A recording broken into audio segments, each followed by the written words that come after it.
Hi, this is Tatiana Moroz, and you're listening to Journalistic Revolution. Hello, fellow lovers of freedom. I'm Matthew Dalton. And I'm your ever-happy host, Robert Wasmund, and welcome back to another episode of the Journalistic Revolution. I want to talk about something that I see as a major issue in the freedom movement. Division and lack of tolerance. Mainly, I want to talk about the theist, anti-theist division that I see in the movement today. I am a Christian. So does this exclude me for believing in freedom for everyone? I am a voluntarist. Does this make me better than an anarchist or a minarchist? I am also a freedom fighter. Does this mean I can't participate in a corrupt system with only the intent and actions to take power away from it? I believe this is a conversation that we need to have. Let's tackle this first by looking at history. Let's start with the Revolutionary War. Religion has played a major role in American Revolution by offering a moral sanction for opposition to the British, an assurance to the average American that the revolution was justified in the sight of God. As a recent scholar has observed, by turning the colonial resistance into a righteous cause and by crying the message to all ranks in all parts of the colonies, ministers did the work of secular radicalism and did it better. Most of these ministers are going to be unknown to you, like Jonathan Mayhew. He was an eloquent proponent of the idea that civil and religious liberties was ordained by God. Jonathan Mayhew considered the Church of England as a dangerous, almost diabolical enemy of the New England way. Jonathan Mayhew delivered his sermon, Resistance to Tyranny, as a Christian Duty, one of the most influential in American history, on the anniversary of the execution of Charles I. In it, he explored the idea that Christians were obliged to suffer under the oppressive rulers. Some Anglicans would have argued. Mayhew asserted that resistance to tyranny was a glorious Christian duty. In offering moral sanction for political and military resistance, Mayhew anticipated the position that most ministers took during the conflict with Britain. Many Revolutionary War clergy argued that the war against Britain was approved by God. In his sermon, Abraham Cateltus celebrated the American effort as the cause of truth, against error and falsehood, the cause of pure, undefiled religion against bigotry, superstition, and human intervention. In short, it is the cause against heaven, against hell, of the kind parent of the universe, against the prince of darkness, and the destroyer of the human race. Now, for the flip side of that coin, atheists were just as important during the fight for freedom of the Revolutionary War. I mean, I could cite a long list of famous founders who could be described as atheists, but a more honest description would be that of a deist. For instance, when Ben Franklin said, "As to Jesus of Nazareth, my opinion of whom you particularly desire, I think the system of morals and his religion, as he left them to us, the best the world has ever saw, or is likely to see, but I apprehend it has received various corrupting changes. And I have, with most present dissenters in England, some doubts as to his divinity. Though it is a question I do not dogmatize upon, have never studied it, and think it is needless to busy myself with it now." Wow, that really sums up pretty much what an atheist is. I don't know if it's true. I don't care if you think it's true. And it's not important enough for me to study it. Hell, even Thomas Jefferson could be described as an atheist as well. And the day will come when the mystical generation of Jesus, by the Supreme Being as his Father in the womb of a virgin, will be classified as the fable of the generation of Minerva in the brain of Jupiter. But may we hope that the dawn of reason and the freedom of thought in the United States will do away with this artificial scaffolding and restore us to the primitive and genuine doctrines of the most venerated reformer of human errors. But in all of their doubt, and in all of their disdain for blind belief, in all of their surety of their reason, they still worked with, respected, honored, and even stood up for their brothers in freedom to believe whatever they wished. But it does me no injury for my neighbor to say there are 20 gods or no God. It neither picks my pocket nor breaks my leg. Thomas Jefferson.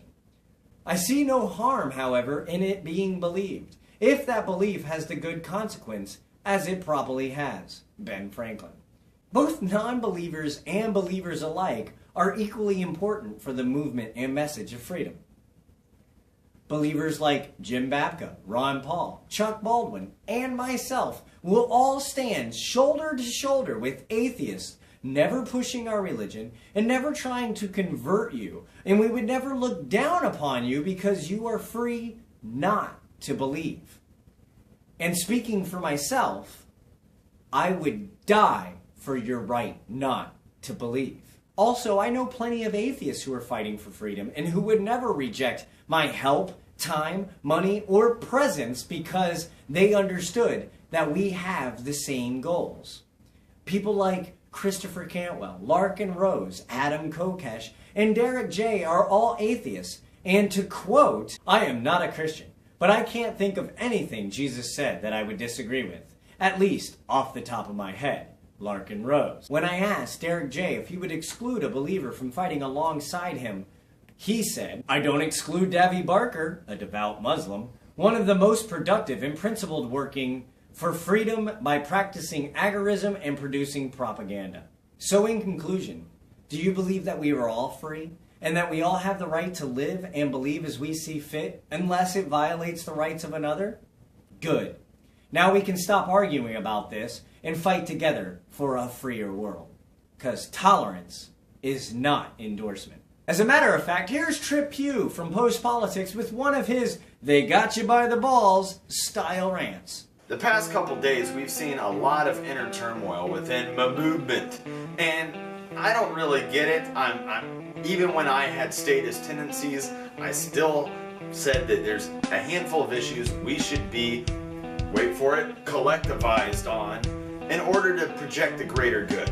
There's a lot of different belief systems out there, okay? And I know we all pride ourselves on being individuals and everything of the like, but you know what? Let's be honest. Let's really strip it down here. Nothing is going to be accomplished if we can't come together for the common good of this issue or that issue. Speaking of fighting for freedom for all, a group of activists in the U.S. are encouraging people nationwide to plant cannabis seeds on April 20th, 2014, in their own town to protest the war on drugs. I know you don't smoke weed. I know this. But I'm gonna get you high today. 'Cause it's Friday, you ain't got no job, and you ain't got shit to do. Whoosh! Brandon Herrera is spearheading this nonviolent victimless crime spree, and some of us at JRev will be participating in this event. Here's a quote from the event's Facebook page. Want to end this violent, pointless war on drugs?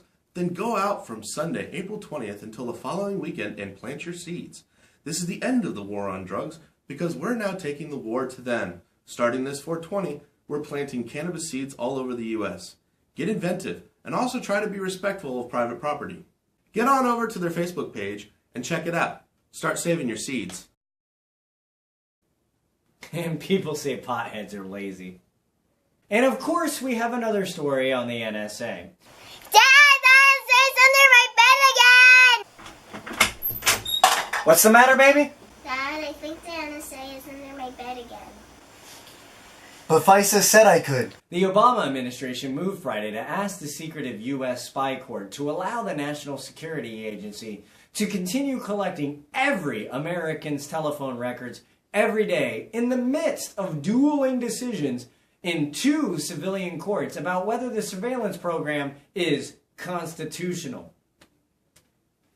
Whoosh. The latest request would be the first since the two conflicting court decisions about whether the program is lawful, and since a presidential advisory panel recommended that the NSA no longer be allowed to collect and store the phone records and search them without obtaining separate court approval for each search. Also Friday, government lawyers turned to the U.S. Court of Appeals for the District of Columbia Circuit to block one federal judge's decision that threatens the NSA phone records program. The opposing lawyer who spearheaded the effort that led to the ruling said he hopes to take the issue directly to the Supreme Court. The Justice Department filed a one-page notice of appeal asking the appeals court to overturn U.S. District Judge Richard Leon's ruling last month that the program was likely unconstitutional. The government's move had been expected. If you like this video, make sure to share it and like it. Also listen to Post Politics and Journalistic Revolution on LibertyMovementRadio.com. Also like our Facebook page and follow us on Twitter all of the same name. This is the journalistic revolution saying, don't look to be free sometime in the future. Live free now. I gotta get myself out of this town, and I don't know where I'm going, where I'm gonna be found. This time's for sure.